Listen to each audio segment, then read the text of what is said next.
taraweh diiringi dengan emosi yang tepat, emosi yang benar, emosi yang diinginkan oleh Allah Subhanahu wa taala, merekalah orang-orang yang Ramadannya diterima Allah, puasanya diterima Allah, hari-harinya dipandang dengan pandangan cinta oleh Allah, hari-harinya dipandang dengan pandangan rahmat oleh Allah.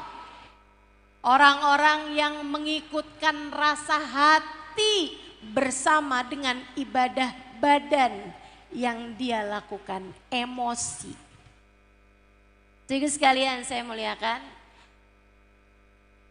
orang tuh kalau jadi pemeran, jadi bintang film, memerankan sebuah film, itu kita bisa bilang, wih bagus banget nih, menjiwai. Kalau lagi acting sedih dia sedih, kalau dia acting bahagia beneran kelihatannya, itu kan papan atas. Kita sebagai hamba juga begitu, Bu. Itu namanya profesionalitas. Jadilah hamba-hamba yang profesional.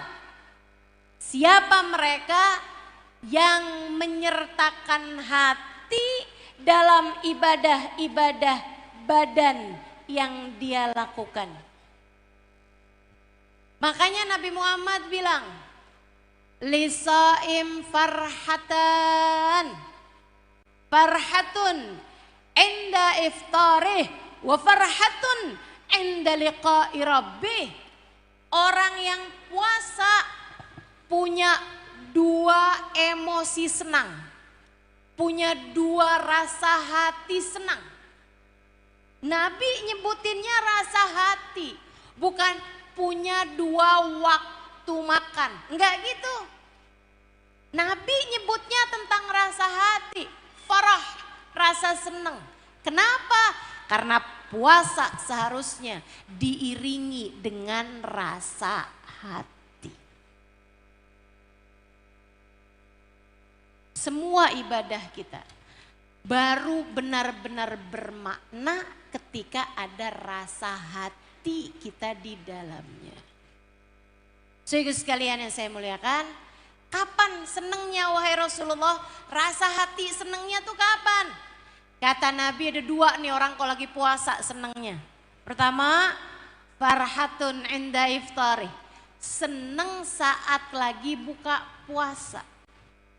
Jadi kita nih sepanjang puasa disuruh sedih, suruh takut, suruh nyesel sebanyak mungkin.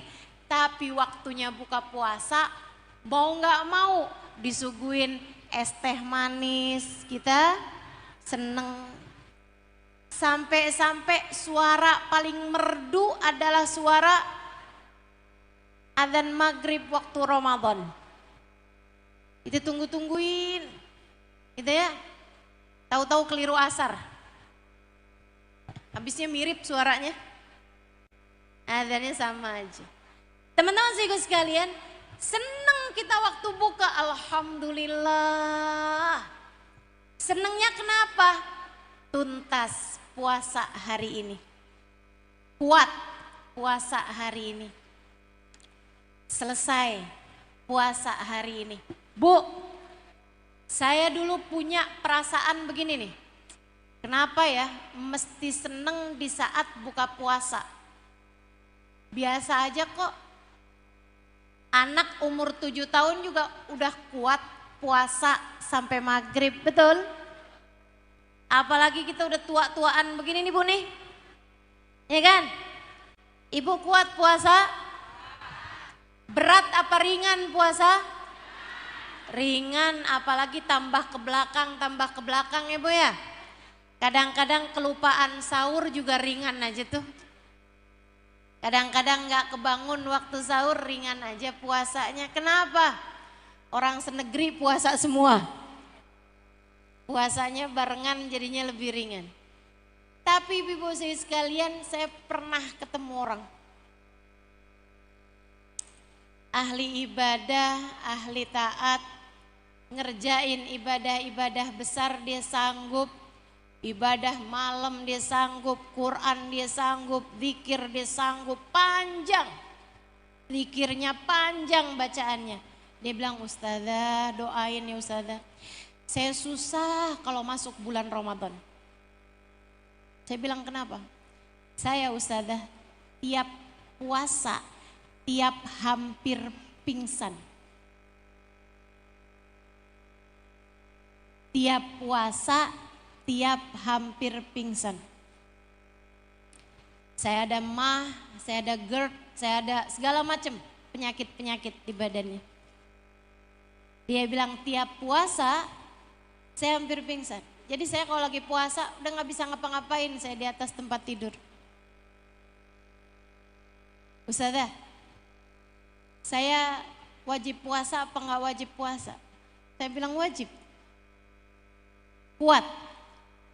"Ya gitu Ustazah, gak bisa ngapa-ngapain. Lemes, gak ada tenaga, sakit semua, kepala pusing, badan sakit."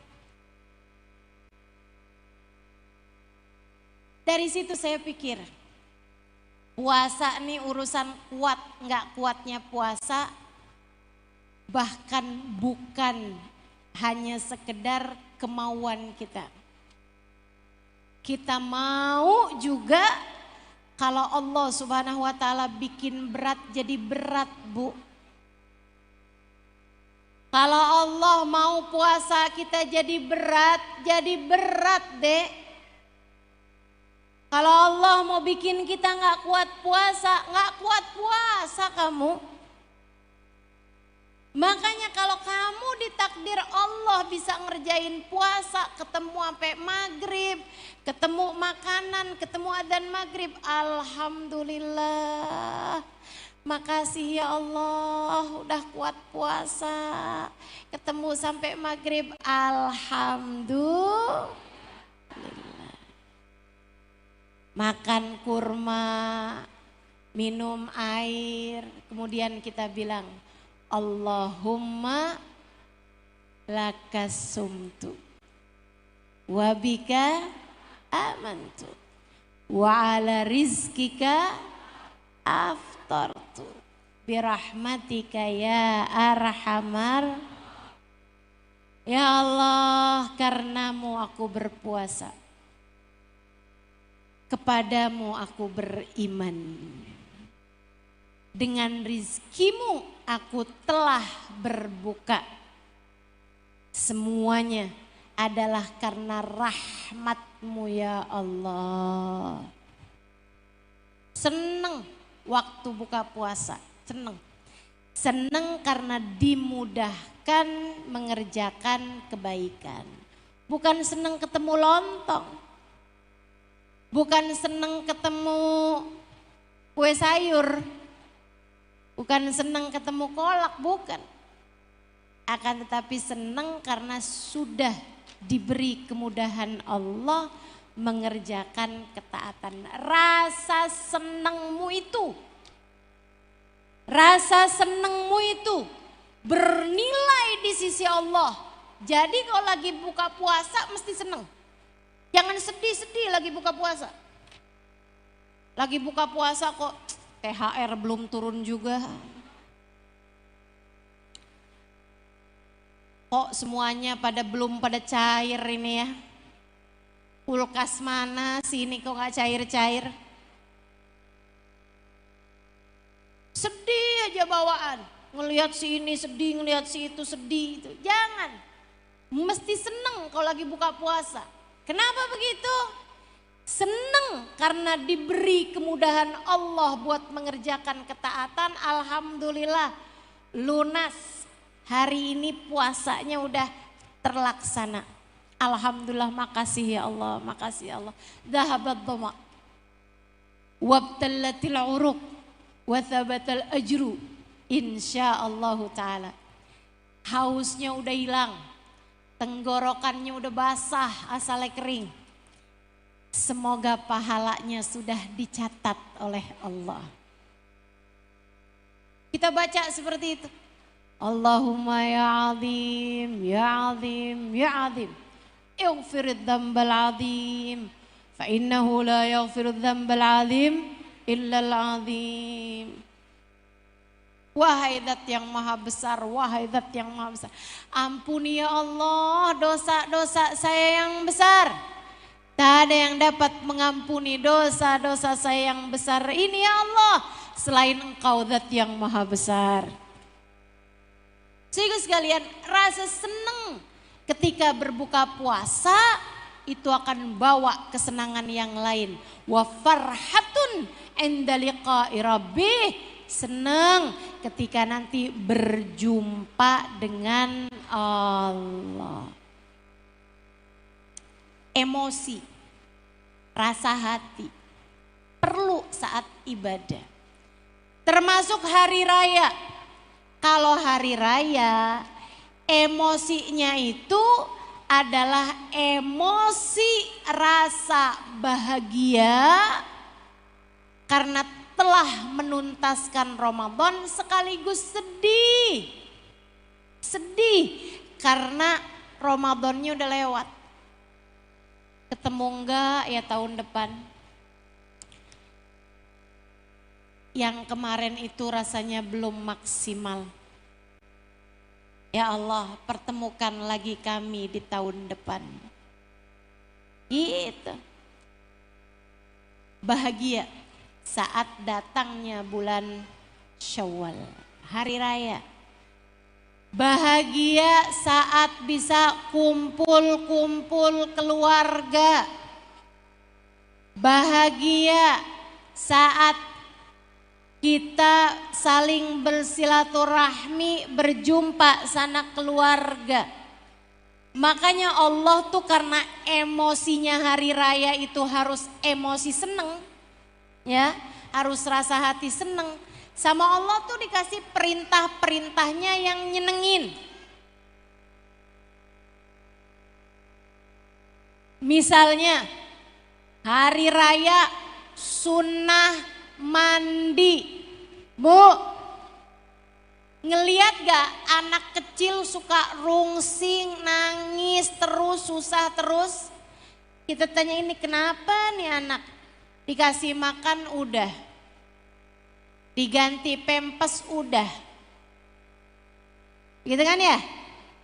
Nggak ada sakit, nggak ada apa udah. Ternyata si anak nih belum mandi. Belum mandi tuh rungsing orang. Makanya sama Allah dibikin nih hari raya, hari kalian seneng. Hari kalian berbahagia. Mandi sana. Mandi. Apalagi wangi-wangi, bersih-bersih. Sunnah potong kuku. Yang kotor-kotor. Laki-laki nih sunnah ngerapiin jenggot. Bagi yang punya jenggot. Ya kan? Sunnah tuh buat rapi-rapi, buat bersih-bersih, sunnah juga buat berwangi-wangi. Kalau puasa makruh berwangi-wangi. Tapi kalau hari raya sunnah kita pakai minyak wangi. Yang wangi biar kenapa? Biar seneng. Kita kalau lagi wangi, udah mandi, seger, gitu kan? Seneng. Sehingga sekalian, apalagi yang bikin seneng yang disunahkan di hari raya? Pakai baju baru. Pakai baju baru, pakai kerudung baru. Ustazah kayak anak kecil aja pakai baju baru. Lah, sunnah mah Bu bukan urusan kecil besar. Ini sunnahnya Nabi Muhammad. Kita pakai. Misal nih Ustazah, kita punya baju baru tapi nggak bagus. Kita punya baju bagus tapi nggak baru. Pakainya yang mana? Hah? Yang baru pakainya. Jangan yang baru yang bagus Ustazah, berarti beli lagi. Sunnahnya pakai baju biar seneng, itu namanya emosi. Untuk menciptakan rasa hati, biar seneng tuh kamu kerjain tuh semuanya tuh. Tapi bukan artinya kemarin abis putus waktu puasa, karena kan katanya pacaran bikin batal puasa. Hari raya saya seneng lagi karena saya balik lagi. Karena saya nyambung lagi, pacaran lagi. Nggak gitu dek, nggak gitu konsepnya. Seneng dengan taat kepada Allah Subhanahu wa ta'ala. Nabi Muhammad gitu seneng kalau hari raya. Kelihatan wajahnya berseri-seri. Kelihatan senengnya beliau menebar senyum sana sini. Salaman sama orang, ketemu sama orang. Nabi Muhammad seneng. Jadi hari raya itu emosinya adalah bahagia. Termasuk untuk sunnah berbahagia di hari raya. Itu sampai-sampai di hari raya pertama tanggal 1 Syawal enggak boleh puasa. Makan sama puasa senengan mana? Makan. Makan. Itu seneng makan. Karenanya sama Allah dibikin hari raya Idul Fitri, hari raya Idul Adha, kalian mesti seneng. Enggak boleh ada yang puasa. Makan semuanya. Seneng dah semuanya. Tapi ya Allah, gimana saya mau makan? Saya nggak punya makanan. Oh nggak boleh ada yang nggak punya makanan. Karenanya di malam hari raya kita diwajibkan untuk mengeluarkan zakat fitrah berupa beras. Tujuannya apa? Agar di saat hari raya nggak ada siapapun yang nggak makan. Itu sebabnya Imam Syafi'i mensyaratkan zakat fitrah harus berupa beras atau makanan pokok di negeri tersebut. Nggak boleh berupa uang, takutnya dibeliin pulsa.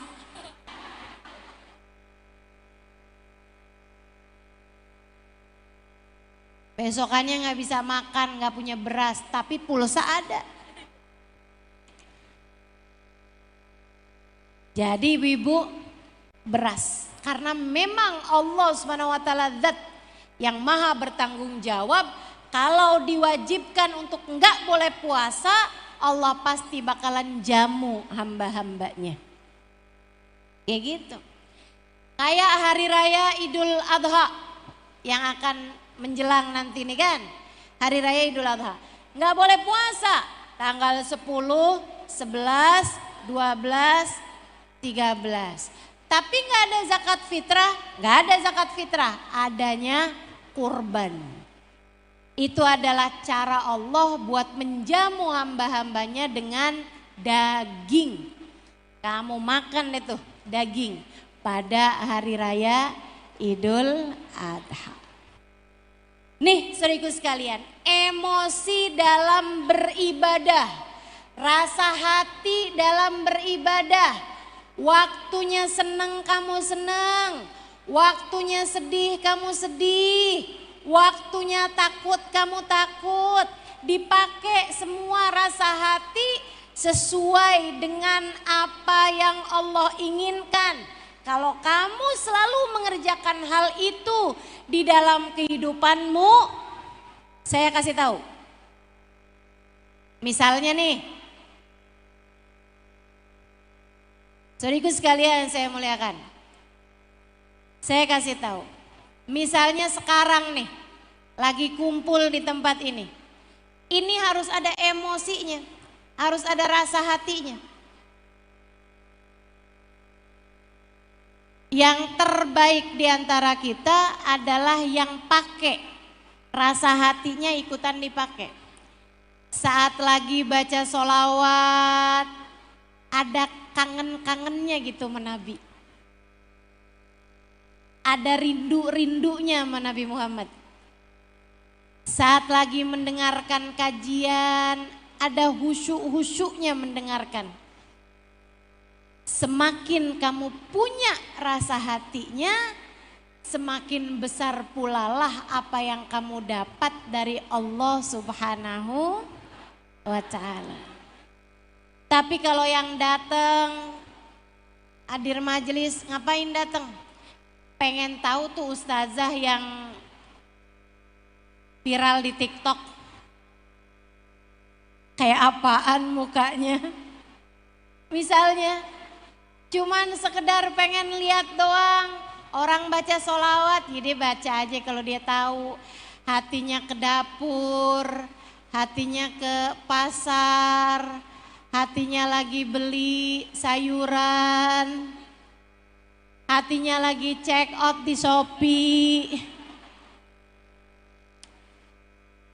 Saudariku sekalian yang saya muliakan, ibadah sebesar apapun hatimu tidak ikut serta di dalamnya, kamu enggak banyak dapatnya dari Allah Subhanahu wa Ta'ala. Tapi begitu kamu sertakan rasa hati kamu di dalamnya, bahkan sekedar ucapan Alhamdulillah, makasih ya Allah, Alhamdulillah, mil al-mizan. Kata Nabi Muhammad, ucapan seseorang mengucapkan Alhamdulillah dengan penuh rasa syukur, dengan penuh rasa bahagia, dapat memenuhi timbangan amal ibadahnya di akhirat nanti. Masya Allah, Masya Allah. Nih Kak, Dek, Bu, dengerin saya. Suami punya istri. Ini banyak nih di antara ibu-ibu nih yang jadi istri. Menurutmu suami mana yang paling beruntung? Apakah yang punya istri paling cantik? Belum tentu. Cantiknya rupa, kalau kerjaan yang ngomel mulu, nggak usah nunggu tahunan, bulanan aja udah empet rasanya. Suami mana yang paling beruntung? Oh, yang punya istri pinter masak. Belum tentu. Walaupun si istri masakannya enak sekalipun, kalau ngadepin suaminya mukanya cemberut, nuntut mulu, pengen dikasih ini, pengen punya itu, kira-kira suami betah apa gak betah?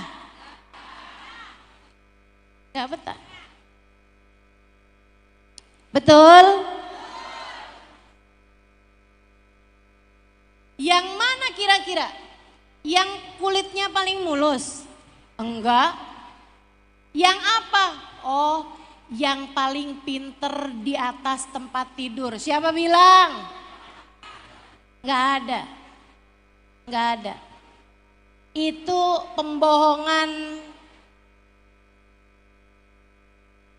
pembohongan pikiran.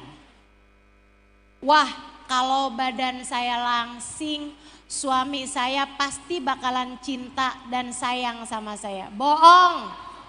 Bohong. Bohong. Enggak ada ceritanya begitu. Siapa suami yang paling beruntung? Suami yang paling beruntung adalah suami yang istrinya mengerti menempatkan emosi. Suami istrinya tiap kali ketemu suaminya hatinya seneng, bahagia gitu.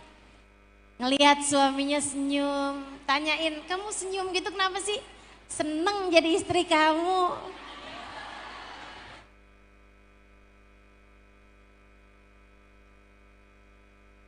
Saudara sekalian, dikasih sama suaminya, makasih ya kamu baik banget sih. Tapi itu kan kurang, nggak apa-apa, sedikit-sedikit yang penting berkah. Lagian rezeki kan semua dari Allah. Makasih ya, makasih. Istri yang modelannya begini nih, walaupun kurang-kurang di sisi yang lain, pandai menempatkan emosi, bahagia ketika bersama dengan suami, penuh syukur terhadap kehidupan mereka berumah tangga, qanaah terhadap pemberian dari suaminya, selalu menghadapi suaminya dengan senyuman. Yang model begini nih, suaminya jadi laki-laki yang paling beruntung. Cobain. Ini kan kalau kita liatin kan ibu-ibu sama saya yang jadi para istri nih, kan kita 11-12 aja nih. Cakep banget juga kagak. Masakannya enak banget juga, enggak juga. Gitu ya. Servis terhadap urusan suami juga B aja lah, B aja.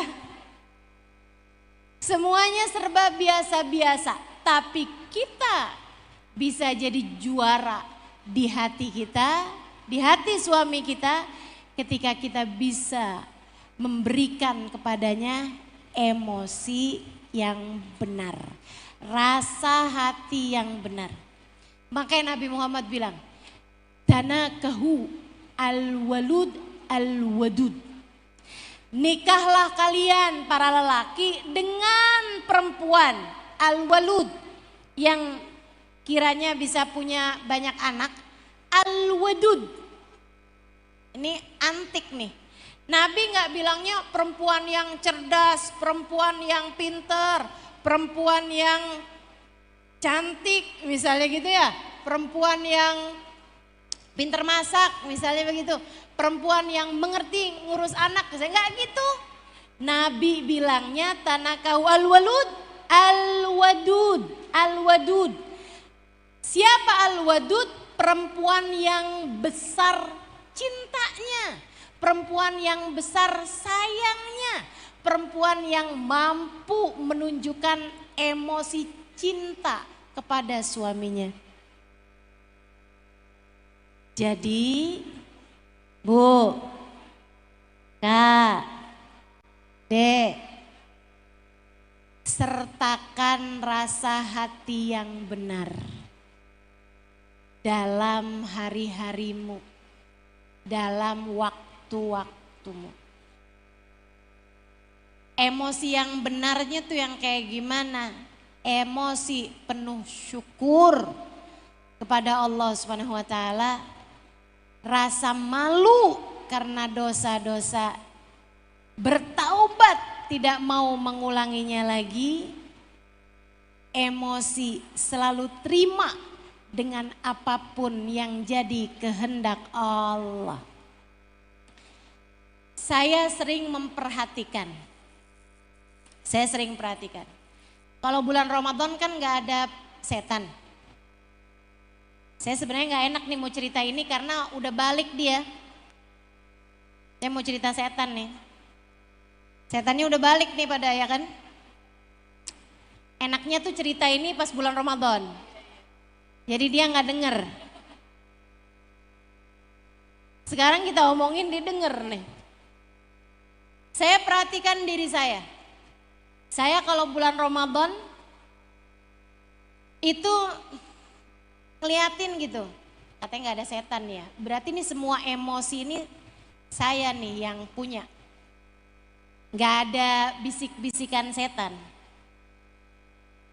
Jadi saya perhatiin begitu abis Ramadan, emosi apa nih yang suka ngerusakin saya? Apa nih kerjaan setan yang suka bikin rusak saya? Ternyata kepada saya mungkin bisa berbeda, tapi mungkin juga banyak yang sama sama saya. Saya udah perhatiin teman-teman. Ternyata setan seneng banget godain saya dengan rasa sedih.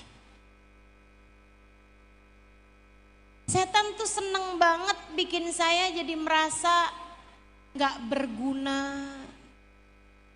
Setan seneng banget bikin saya ngerasa kayaknya saya terlalu banyak mengerjakan kesalahan-kesalahan.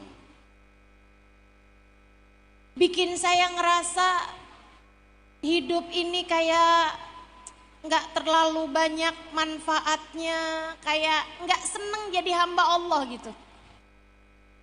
Saya udah menikah lama, belum ada anak, terus saya jadi sedih gitu. Ternyata itu adalah bisikan-bisikan setan dalam diri saya. Yang itu gak datang kalau di bulan Ramadan. Jadi jangan kamu pikir setan hanya akan datang kepadamu untuk mengganggumu beribadah dengan rasa malas misalnya gitu.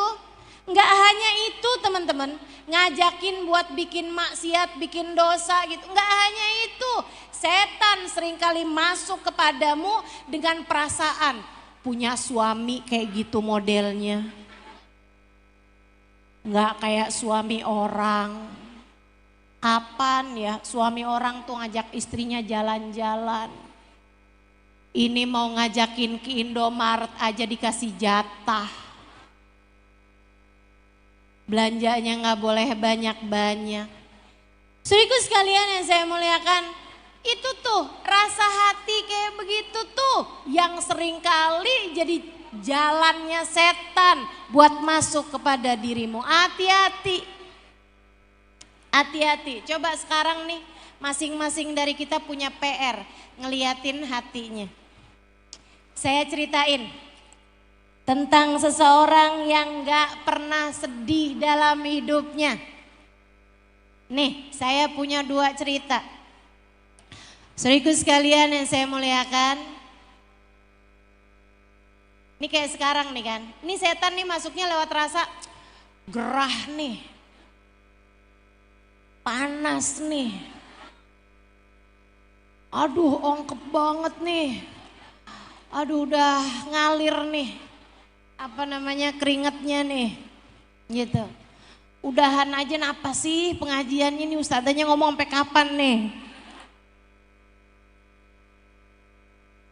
Gitu, itu rasa hati yang setan kasihin tuh sama kita tuh. Segala macem yang gak enak tuh seringkali merupakan bisikan dari. Oke, saya kasih tahu nih sekarang nih. Nilaimu di sisi Allah itu sangat bergantung dari bagaimana cara kamu mengendalikan emosi menjadi seperti yang Allah inginkan. Disuruh Allah senang, kamu yang senang. Disuruh Allah kamu harus takut, kamu yang takut. Disuruh sama Allah kamu merasa khawatir urusan akhirat, kamu merasa khawatir urusan akhirat. Disuruh sama Allah kamu harus berbahagia sekarang, kamu berbahagia. Disuruh waktunya buka, kamu yang senang saat berbuka. Seperti itu. Sekarang nih duduk di majelis talim. Teman-teman sekalian saya muliakan, saya pernah baca hadis. Orang mukmin di dalam masjid kayak burung di dalam taman. Pindah dari satu pohon ke pohon yang lain, berdendang, bersenandung, senang banget. Gak pengen keluar-keluar dari taman. Orang mukmin di majelis, orang mukmin di masjid kayak burung di dalam taman. Orang munafik di masjid, orang munafik di majelis kayak burung dalam sangkar.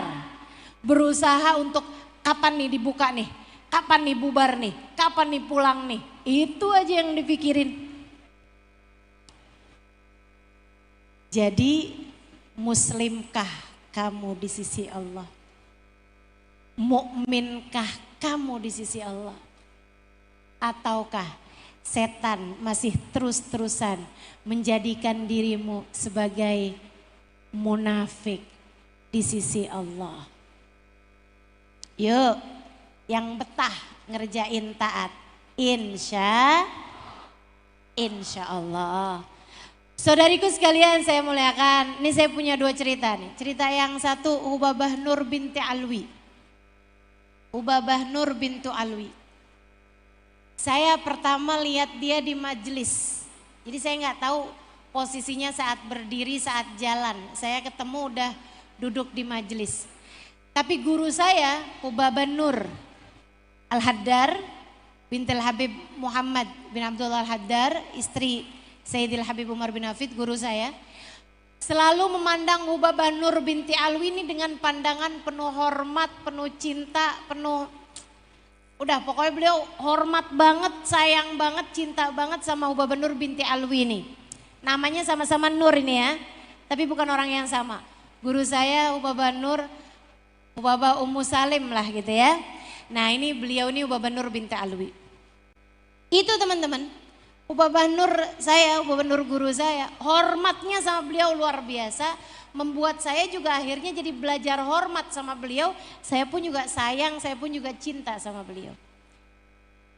Saya dari pertama kali lihat, sampai habis itu sering lihat, karena kan walaupun saya di pesantren, sering dibawa keluar buat majelis, apalagi dulu santrinya belum banyak.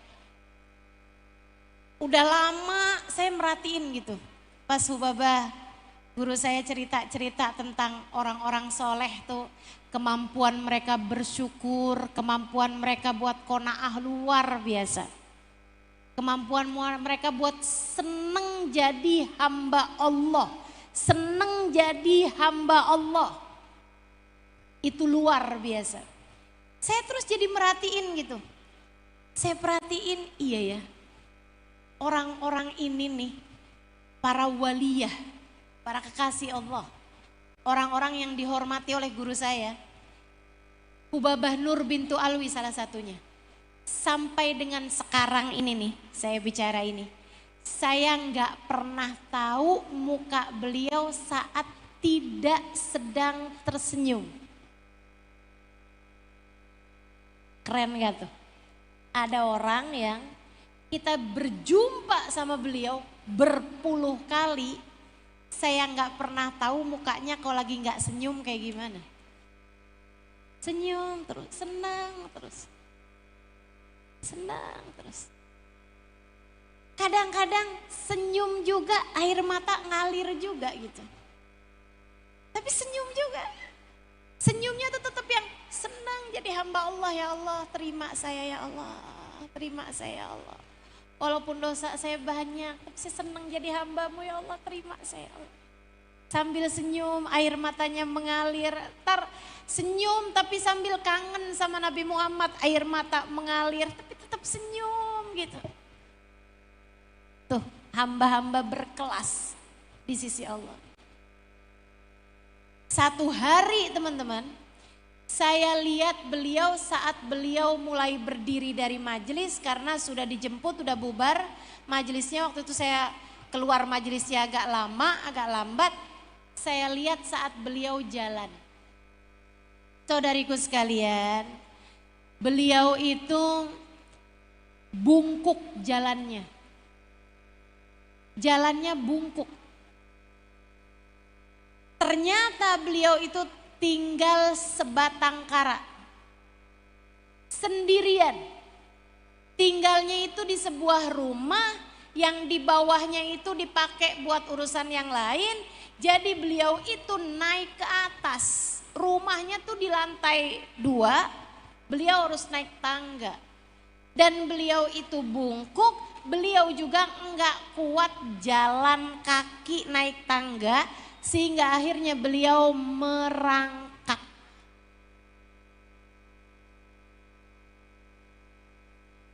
Saya ketika melihat pemandangan tersebut, saya tahu bahwa tersenyum, merasa berbahagia, senang jadi hambanya Allah bukan karena banyaknya nikmat yang Allah berikan pada kehidupan seseorang, akan tetapi karena gede syukur di dalam hati seseorang.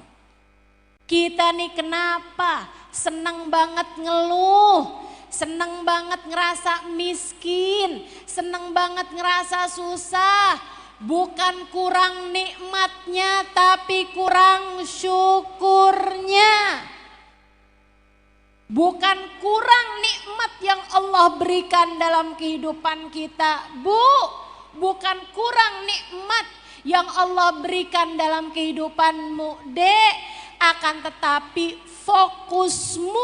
fokusmu yang selalu memikirkan yang kurang-kurang itulah membuatmu kehilangan rasa syukur menjadi hamba Allah Subhanahu wa ta'ala.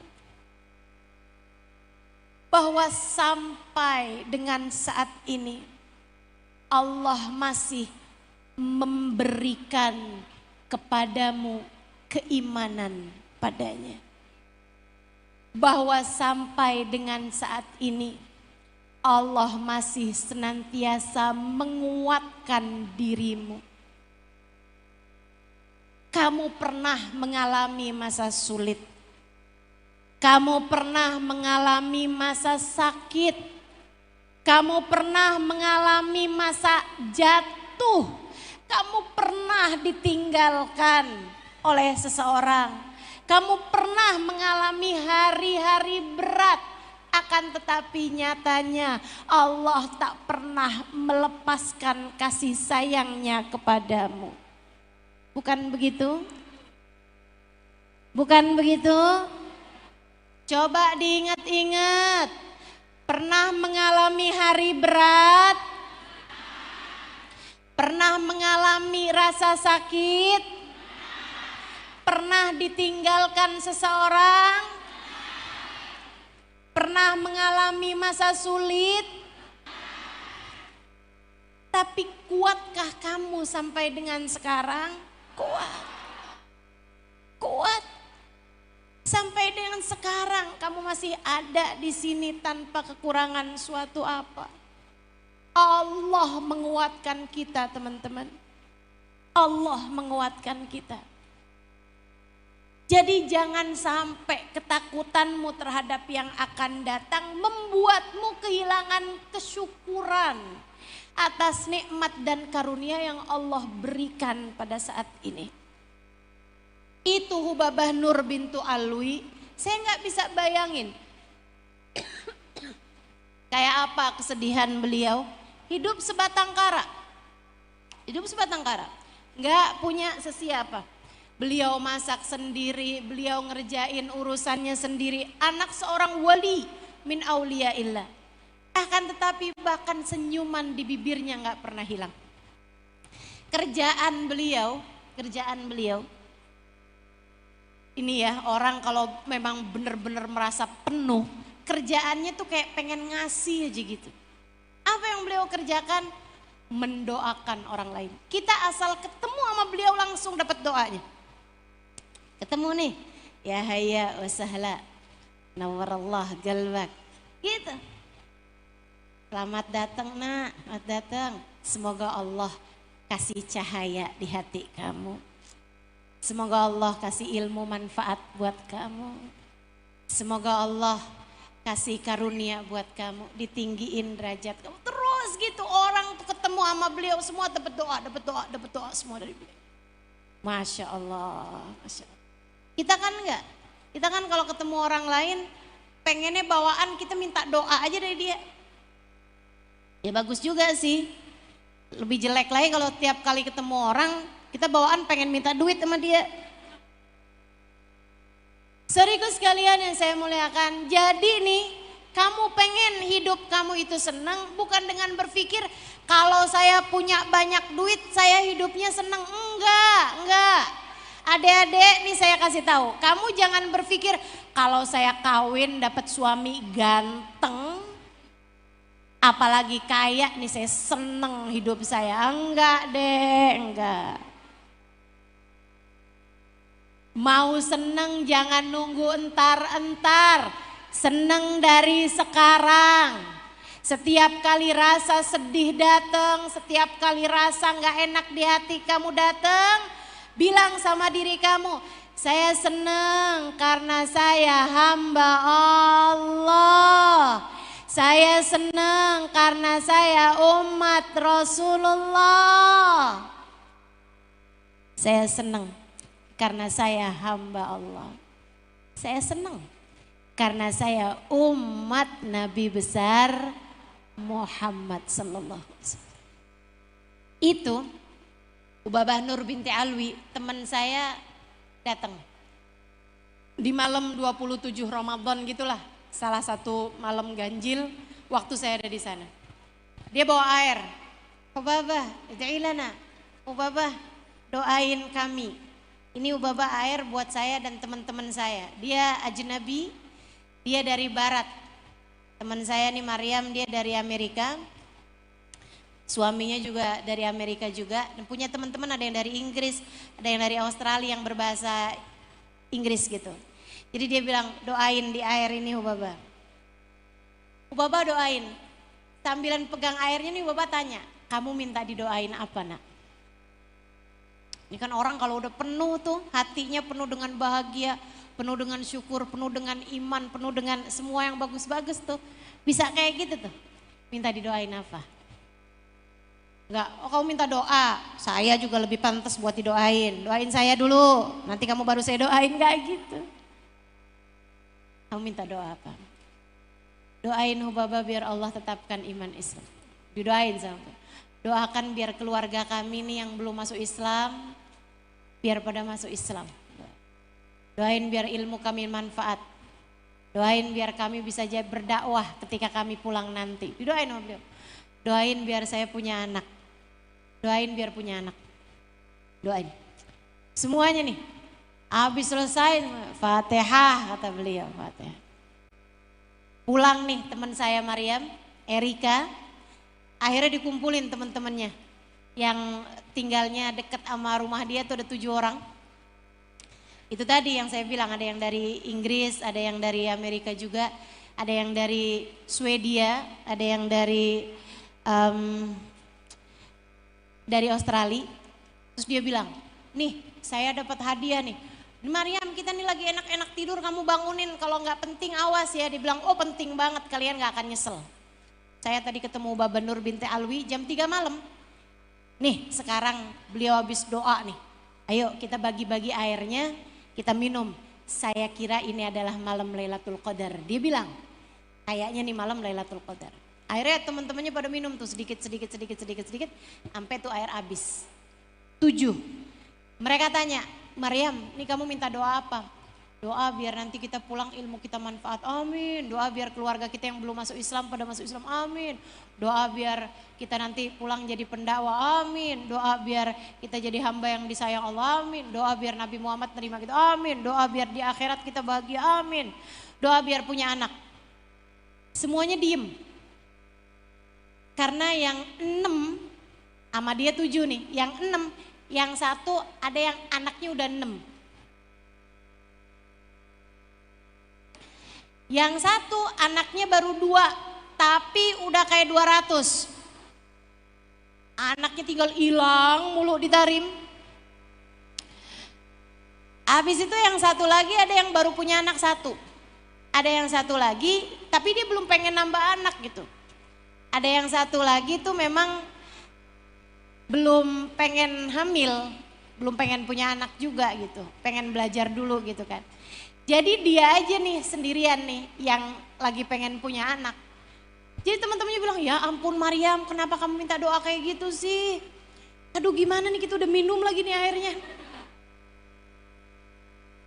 Itu bulan Ramadan, abisnya Ramadan saya pulang.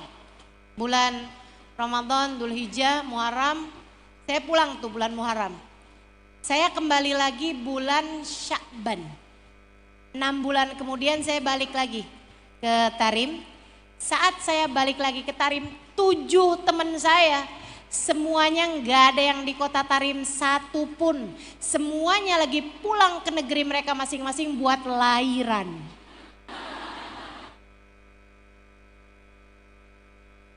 Orang tuh hamba Allah Ubabah Nur binti Alwi itu doain air biar hamil, 7-7-nya hamil. Padahal itu Maryam, Erikanya itu, yang minum air itu tuh, udah usaha, segala macam usaha teman-teman. Gak hamil-hamil juga. Udah berobat segala macam, gak hamil-hamil juga. Udah nikah 6 tahun atau 7 tahun waktu itu. Ini Babah Nur binti Alwi ini. Kenapa doanya begitu mustajab? Karena hatinya dicinta sama Allah. Hatinya senang. Kenapa hatinya disenengin sama Allah? Karena dia selalu bersyukur kepada Allah, emosi hatinya benar, rasa hatinya benar kepada Allah Subhanahu wa ta'ala. Boleh cerita satu lagi? Saudaraku sekalian yang saya muliakan, ini mungkin pernah diceritain tapi gak apa-apa saya ulangin lagi aja. Ada satu anak muda, diceritain sama guru saya, Babah Nur binti Habib Muhammad bin Abdullah Al-Haddar. Babah Nur cerita, ada anak muda dinikahkan sama mantan istri pamannya. Mantan istri pamannya. Jadi dia punya paman meninggal dunia, si paman ini ninggalin istri, gitu kan, punya istri, punya anak-anak.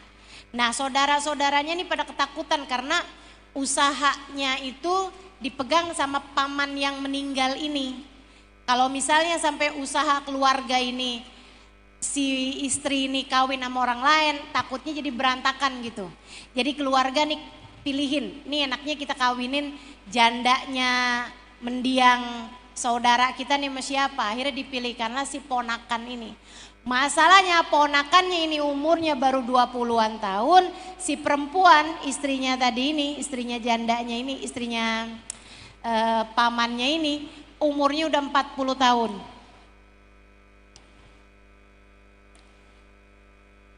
Pertamanya tuh kayak yang nggak mau si anak laki-laki ini. Dia bilang sama bapaknya, bapak tega banget sih pak, masa sih saya mau dikawinin sama perempuan umurnya seumur umi saya. Tega banget sih pak. Kata bapaknya udah deh nak, yang penting kawin dulu aja. Nanti kalau kamu berapa tahun yang akan datang kamu pengen kawin lagi, terus kita cariin lagi. Yang penting nih biar usaha kita nih tetap jalan, perusahaan nih tetap jalan, jadi punya perusahaan keluarga gitu. Milik keluarga besar. Akhirnya disetujuin lah. Dengan berat hati udah kayak istilahnya Babah, dia kawin nih kayak ada pedang di lehernya gitu. Sangat terpaksa, kayak istilahnya kayak dipaksa orang, kamu kawin apa mati gitu. Ya udah mendingan kawin daripada mati gitu. Kawinlah dia. Dapat setahun, 2 tahun, 3 tahun, 4 tahun, 5 tahun, baik-baik aja gitu alhamdulillah rumah tangganya. Sampai 20 tahun kemudian. Si anak gak pernah minta pengen dikawinin sama perempuan lain juga enggak. 20 tahun kemudian si istri nih kan umurnya udah 60. Di saat suaminya umurnya baru 40.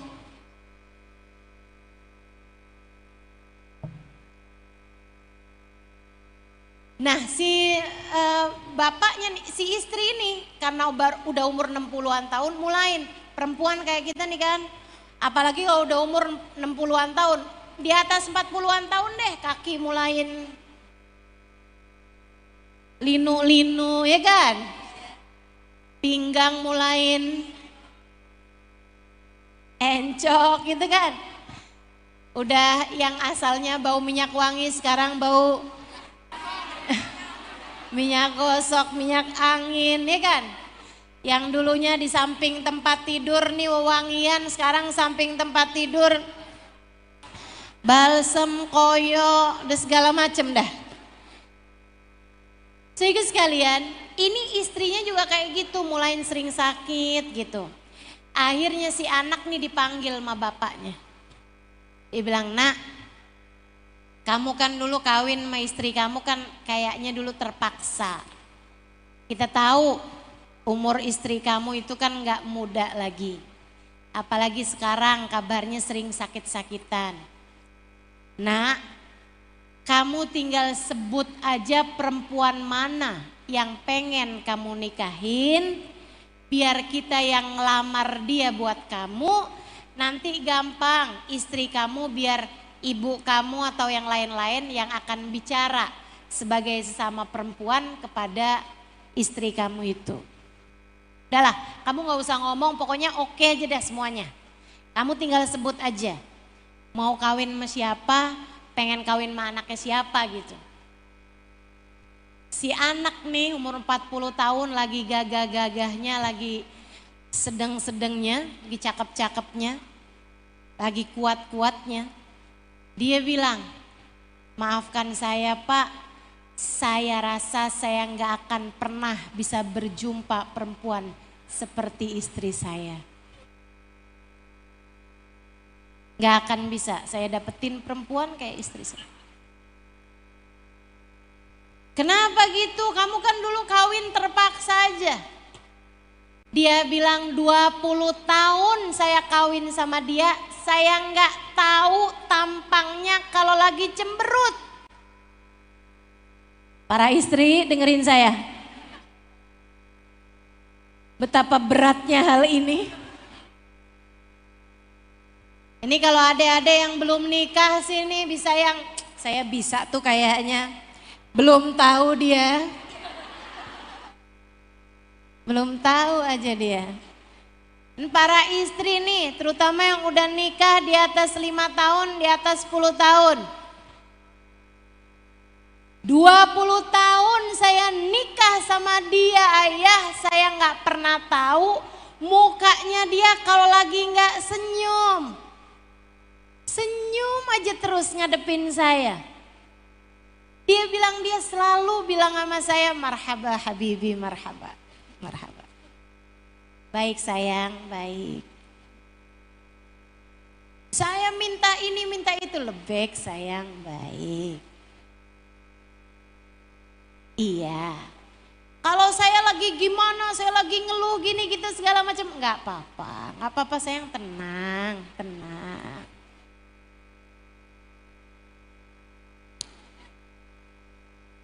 "20 tahun saya menikah sama dia, tidak sekalipun dia berkata tidak kepada saya. Dia hanya akan selalu tersenyum seraya mengatakan, baiklah sayangku, lebek habibi, lebek habibi." Masya Allah. Kemampuan mengelola emosi. Disitulah profesionalitasmu sebagai seorang manusia. Bu, Kak, Dek, kalau cuman buat sekedar marah-marah siapapun bisa. Kalau cuman sekedar buat ngomel, ngata-ngatain, siapapun juga bisa. Kucing aja bisa. Saya pernah keluar dari kamar, mau keluar rumah, saya lihat ada kucing naik di atas meja. Udah disuguhin, mbak saya udah nyuguhin ikan goreng, kucing ada naik di atas meja. Saya bilangin sama mbak saya, mbak tuh ada kucing mbak. Mbak saya ambil sapu. Terus, hush gitu kan, manggil kucing. Si kucing itu noleh. Dan saya baru lihat. Kucing itu akhirnya turun karena takut sama si sapu gitu kan. Tapi sebelum dia turun, dia ngelirik dulu ke arah mbak saya. Tatapannya itulah sepersekian detik, itu kayak yang lagi ngomong, emang kamu doang yang bisa marah, saya juga. Kayak dia lagi ngancem juga. Oke, saya turun sekarang. Tar, liatin. Kayak lagi gitu. Saya ngeliatnya sampai kaget-kaget. Ya Allah, kalau cuman buat sekedar marah, sekedar ngancem, kucing juga bisa.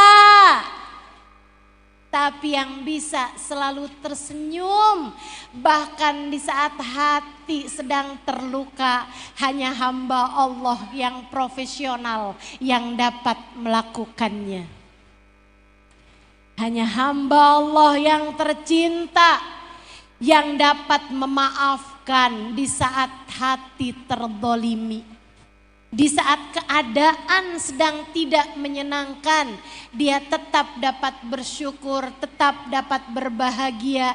Emosinya terkendali, keadaannya baik. Dipandang Allah tiap waktu pun dia selalu ingat, aku hambamu, Allah bersamaku, aku akan selalu kuat sebab bersamaku ada Allah Subhanahu wa ta'ala.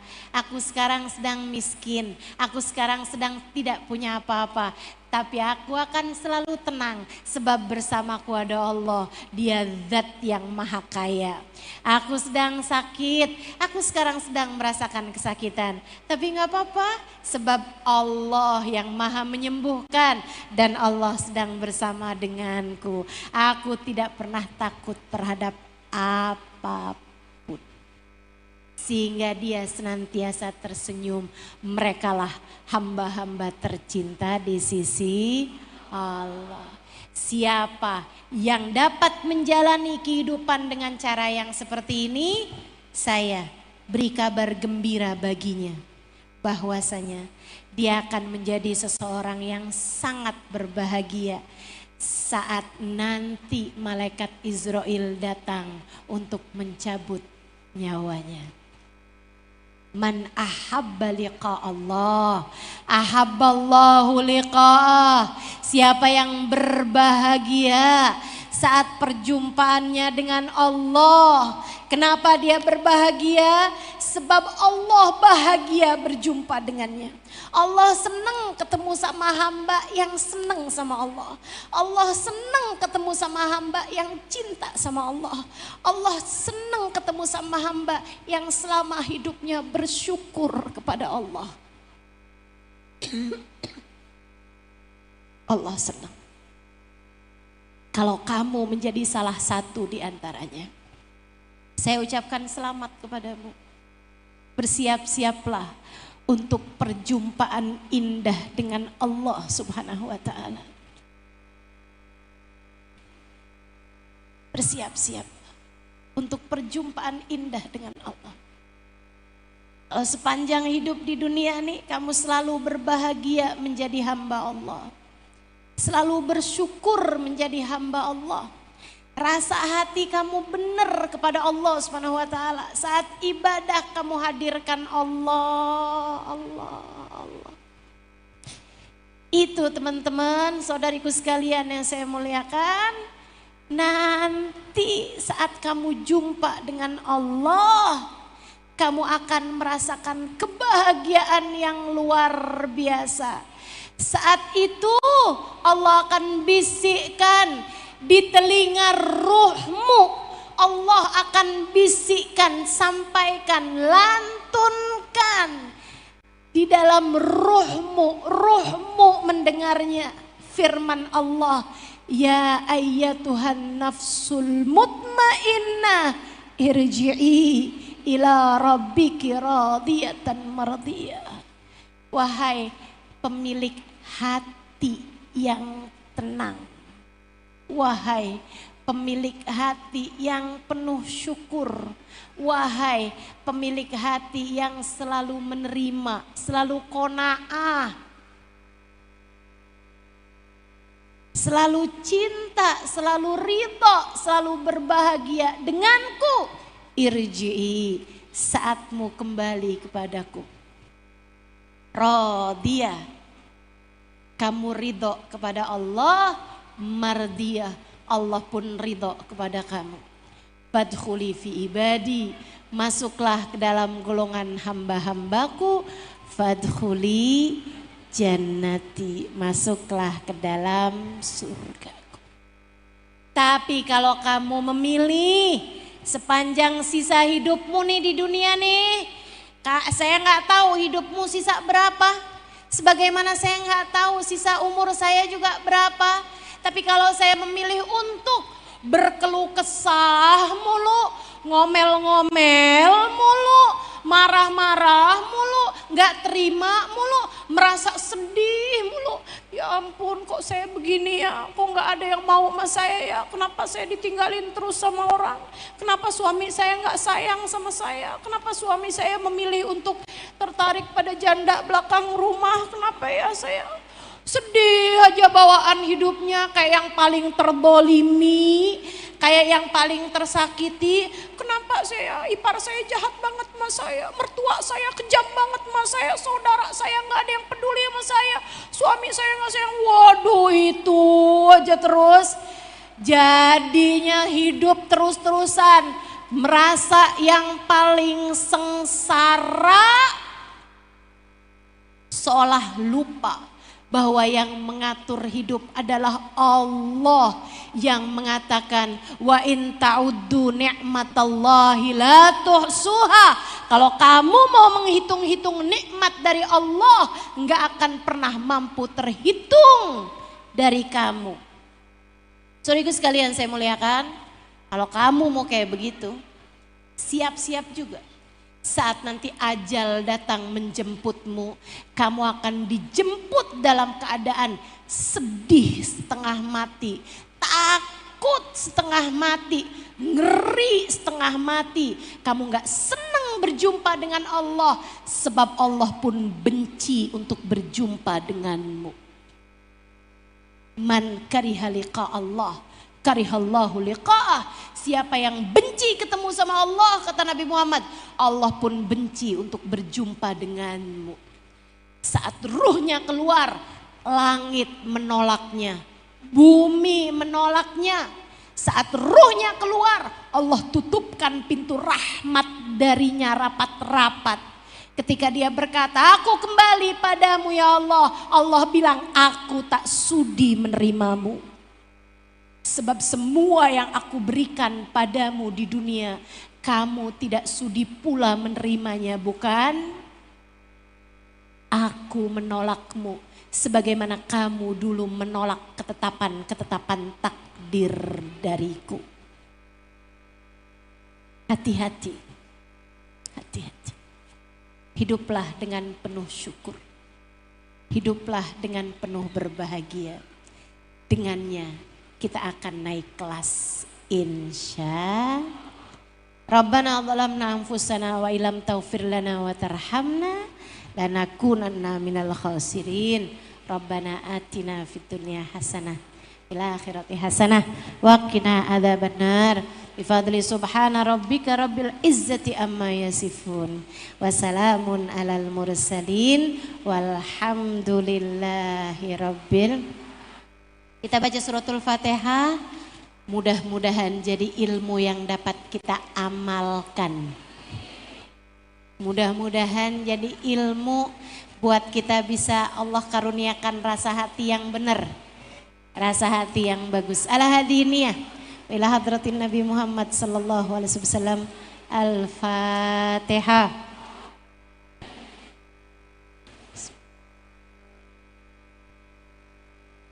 Ar-Rahmanir-Rahim, Maliki Yaumiddin, Iyyaka na'budu wa iyyaka nasta'in, ihdinas siratal mustaqim, siratal ladzina an'amta 'alaihim ghairil maghdubi 'alaihim waladdallin. Amin. Allahumma bihaqqil Fatihah, bi hurmatil Fatihah, barakatil Fatihah, taftah lana abwabal khair, tu'amilana muamalata ahlal khair, takfina min jamil fitan wal mihan bu'us wa dhair. Innaka wali kulli khair, mutafadhil bi kulli khair, birahmatika ya arhamar rahimin. Allahumma inna nas'aluka ziyadatan fid din, barakatan fil umur, wa sihhatan fil jasad, sa'atan fil rizki, wa taubatan qoblal maut, wa syahadatan indal maut, wa maghfiratan ba'dal maut, wa afwan indal hisab, wa amanan minal azab, wa nasiban minal jannah, warzuqna an-nadhar ila wajhikal karim. Allahumma inna nas'aluka minal uquli awfaraha, wa ومن الأذهان أصفاها ومن الأعمال أزكاها ومن الأخلاق أطيبها ومن الأرزاق أجزلها من العافية أكملها من الدنيا خيرها ومن الآخرة نعيمها بحق سيدنا محمد صلى الله عليه وسلم. Allahumma ya man waffaqa ahlil khair lil khair wa antahum alaih waffiqna lil khair wa inna alaih. Allahumma ij'al jam'ana hadha jam'an marhuma wa tafarruqana min ba'dihi tafarruqan ma'suma wa la taj'alillahumma lana wa la fina wa la ma'ana syakiyan wa la matrudan wa la mahruma birahmatika ya arhamar rahimin. Ya Allah, terimalah kami sebagai hamba-hambamu dan jadikanlah kami ya Allah, karuniakanlah untuk kami hati yang mampu menerima setiap takdir yang datang darimu ya Allah. Kami tahu tak ada apapun terjadi kecuali dengan izinmu. Kami tahu tak ada apapun terjadi kecuali semuanya adalah takdir darimu. Kami tahu semua manusia adalah hamba-hambamu ya Allah. Maafkan kami yang seringkali lupa sehingga kami banyak berkeluh kesah, padahal semuanya datang darimu ya Allah. Bukan ya Rabb, bukan karena kami menjadi hamba yang tidak terima dengan takdirmu, kami hanya sedang lupa saja ya Allah.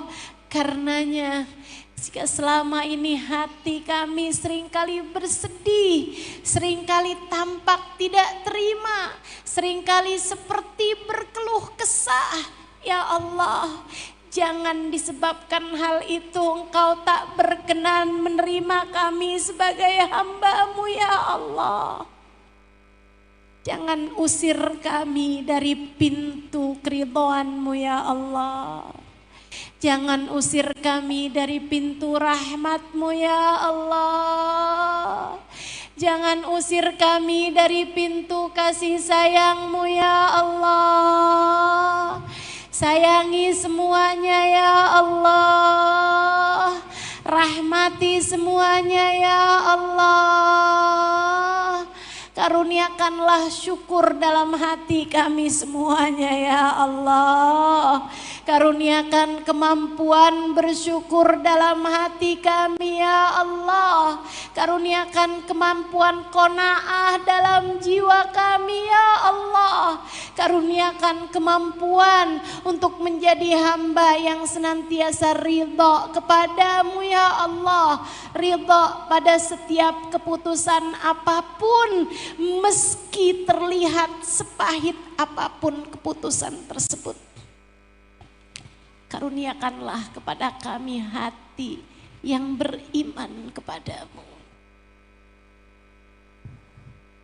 Kami hamba-Mu ya Allah. Jangan pernah usir kami dari rahmat-Mu. Kami hamba-Mu ya Allah. Jangan pernah jauhkan kami dari kasih sayang-Mu. Jangan pernah tinggalkan kami ya Allah. Meskipun hati kami tidak pandai berterima kasih kepadamu. Ya Allah, rahmat-Mu kami harapkan. Kasih sayang-Mu kami harapkan. Dekap cinta-Mu kami harapkan. Ampunan-Mu atas segala dosa-dosa kami harapkan. Penutupan-Mu terhadap aib-aib kami harapkan. Ya Allah, ya Allah, ya Allah. Ridhoilah kami sebagai hamba-Mu ya Allah. Dan taruhkanlah dalam hati kami keridhaan kepadamu. Apabila datang ajal, matikan kami dalam husnul khatimah. Kembalikan kami kepada rahmat dan kasih sayang-Mu ya Allah. hanya kepadamu kami memohon. Ya Allah, apabila datang ajal menjemput kami, karuniakan kepada kami kematian dalam keadaan yang terbaik. Jadikanlah kalimat terakhir yang keluar dari lisan kami saat ajal menjemput kami adalah kalimat La ilaha illallah, La ilaha illallah, La ilaha illallah, Muhammadur Rasulullah sallallahu alaihi wasallam. Dengannya kami hidup, dengannya kami mati. Bimbing kami ya Allah, hingga kami dapat menjumpai husnul khatimah di akhir kehidupan kami.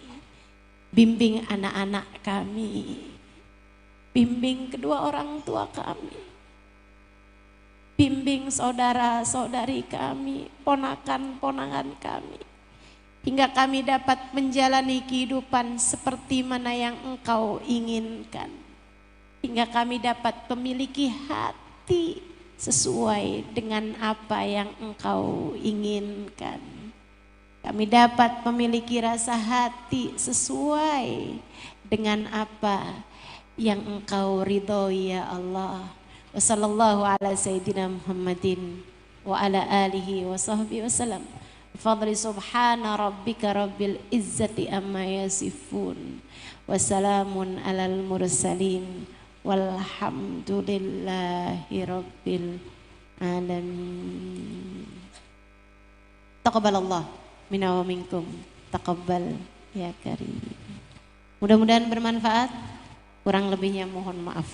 Billahi taufik wal hidayah wal afu minkum. Wassalamualaikum warahmatullahi wabarakatuh. Waalaikumsalam. Membebaskan diri sakit hati. Nah, ini tema kita hari ini. Membebaskan diri dari penyakit hati. Bu, karena yang berpenyakit ini bukan cuman badan. Kita disebut manusia karena punya badan dan juga punya hati. Dan yang bisa kena sakit bukan cuman badan kita, Bu. Badan kalau sakit ujungnya cuman mati. Dan mati itu nggak pakai sakit, semua orang juga emang pasti.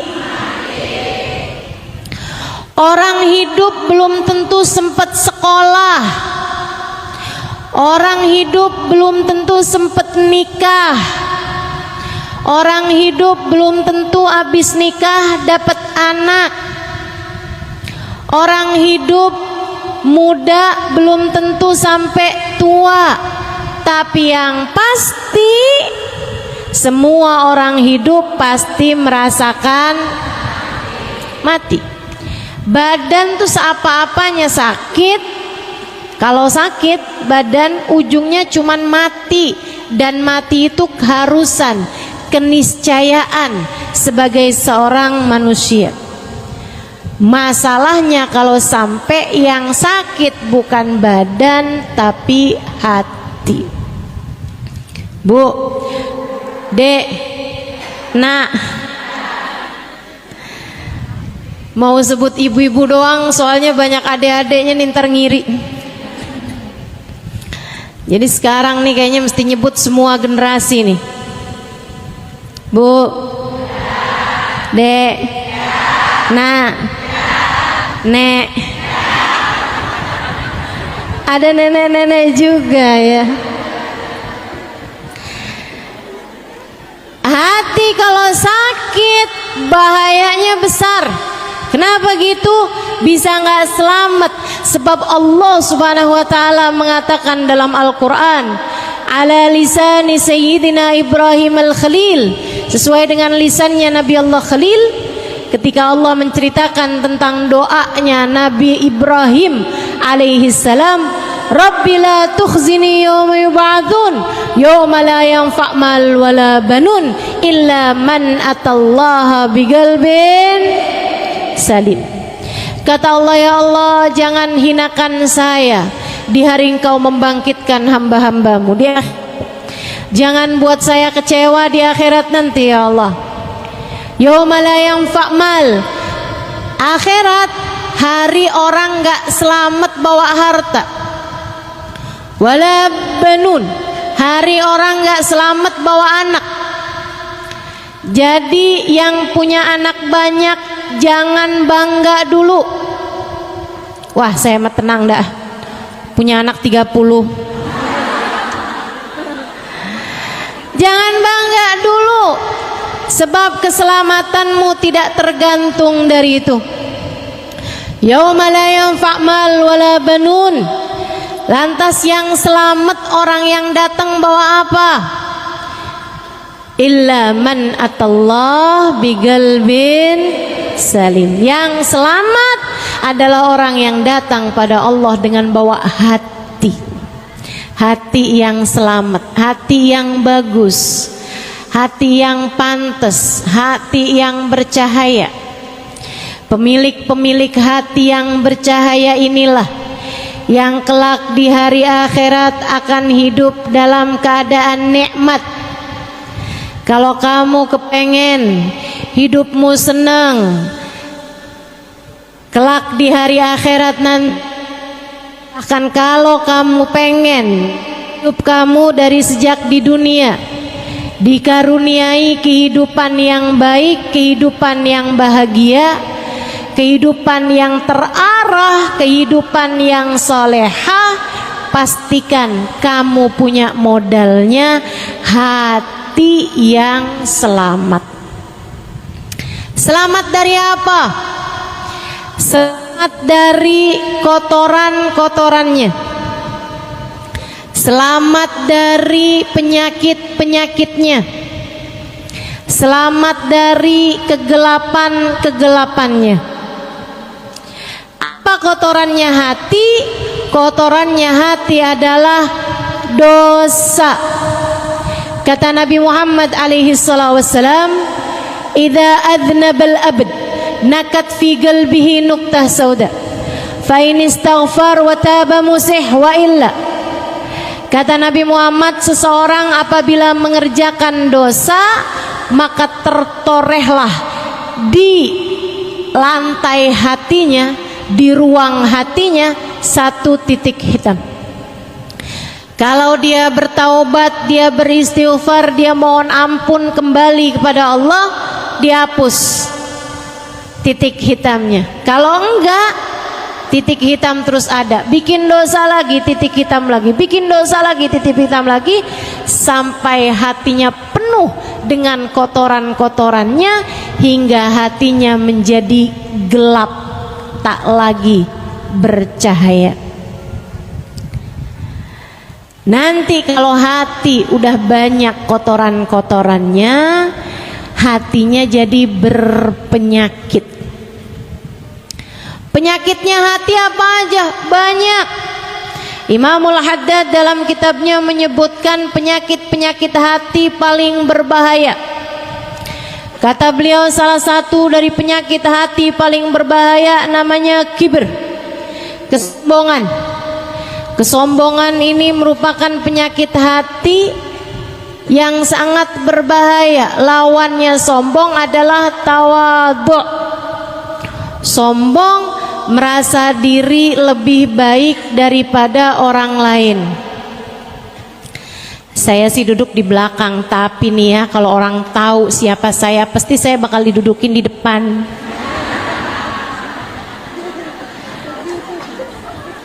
Sebelahan mau ustazah, kalau perlu dipangku mau ustazah.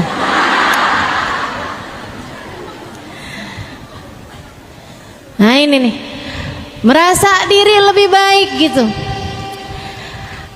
Ada orang yang duduk di depan tapi merasa dirinya tidak lebih baik daripada yang duduk di belakang. Nah itu mestinya emang kayak gitu. Yang berbahaya, udahlah dia duduknya di belakang, maju-maju, pengen duduknya paling depan, pakai dorong-dorong orang.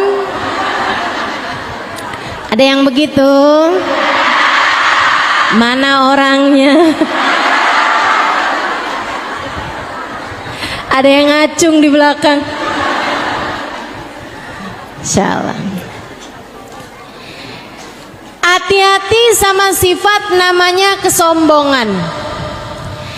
Kesombongan merasa diri lebih baik daripada orang lain. Ngelihat orang yang lebih tua, ya ampun tuh orang pasti dosanya udah banyak. Saya dong mudaan, dosa saya nggak segitu banyaknya dibandingkan dengan dia.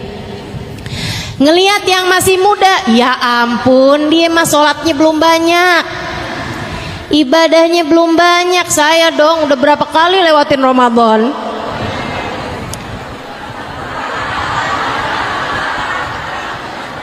Ngerasa diri lebih baik daripada yang muda-muda. Apalagi kalau ditambah saya haji bukan cuman sekali, halo. Jadi panggilannya udah bukan hajjah lagi tapi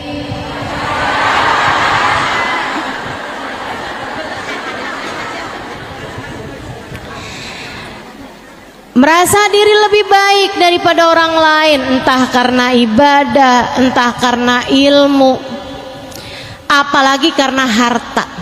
Ini paling bahaya nih. Kenapa gitu?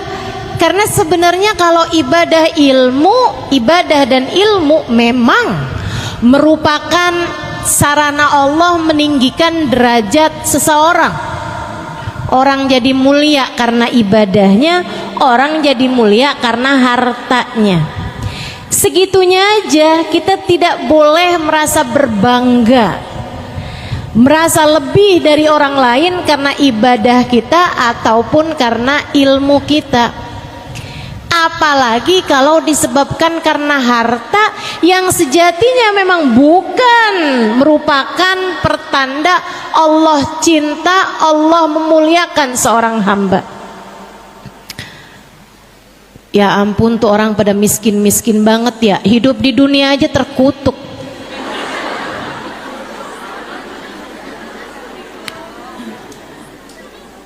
Ya ampun, hina banget sih tuh orang-orang pada buat makan aja susah.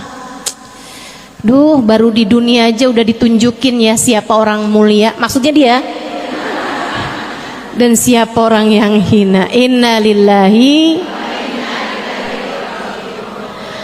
Kalau kamu dengan harta kekayaanmu merasa lebih mulia daripada mereka yang miskin, bisa jadi kalau kamu hidup di zamannya Nabi Musa, kamu akan menganggap Fir'aun lebih mulia daripada Nabi Musa, karena Fir'aun jauh lebih kaya daripada Nabi Musa.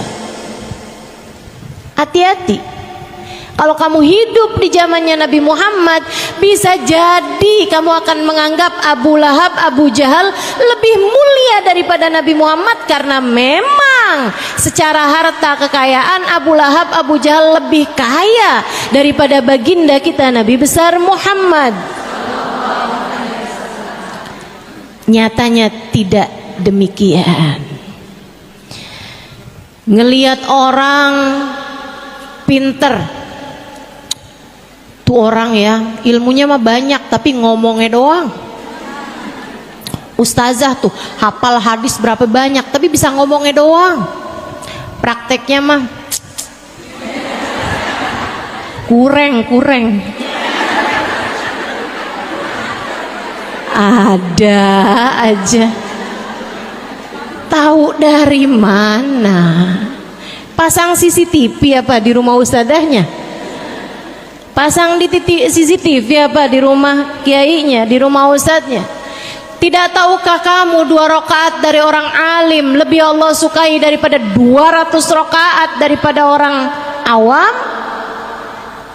Hati-hati, jangan pernah berkata hal-hal yang tidak baik kepada orang-orang yang berilmu, apalagi jika dia adalah orang yang menyampaikan ilmu sebagai ulama-ulama Allah Subhanahu wa taala.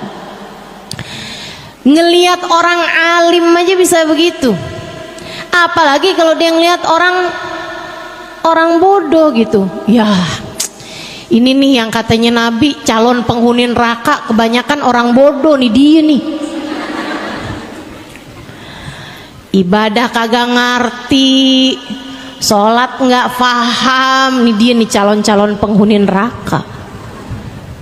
Terus kamu ngelihat dirimu calon penghuni surga gitu.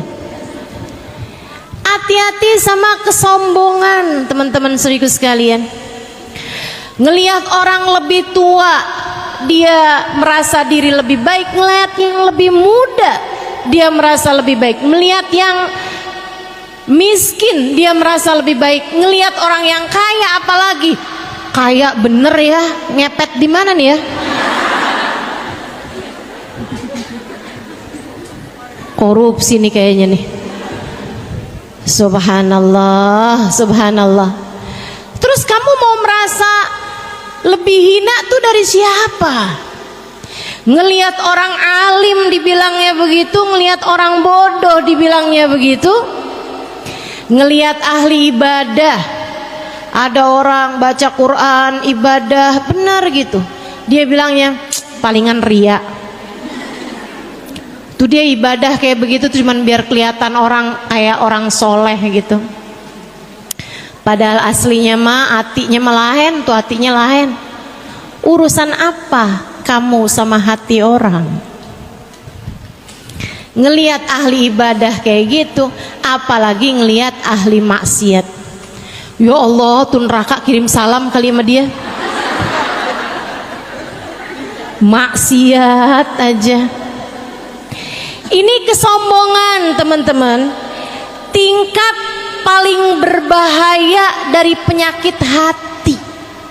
Yang kita benar-benar minta, saya benar-benar minta kepada Allah Subhanahu wa taala, ya Allah, hilangkan rasa ini dari dalam hati saya ya Allah. Hilangkan rasa ini dari dalam hati saya. Begitu mudahnya, betapa mudahnya kita merasa diri kita lebih baik daripada orang lain. Gampang banget tuh perasaan masuk dalam hati kita. Betul Bu?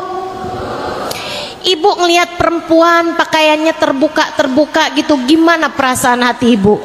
Kayak ngerasa kayak yang ya biar kayak gimana ya Ustazah, biar kata gimana gitu kan. Yang lebih mirip bidadari kan tetap saya.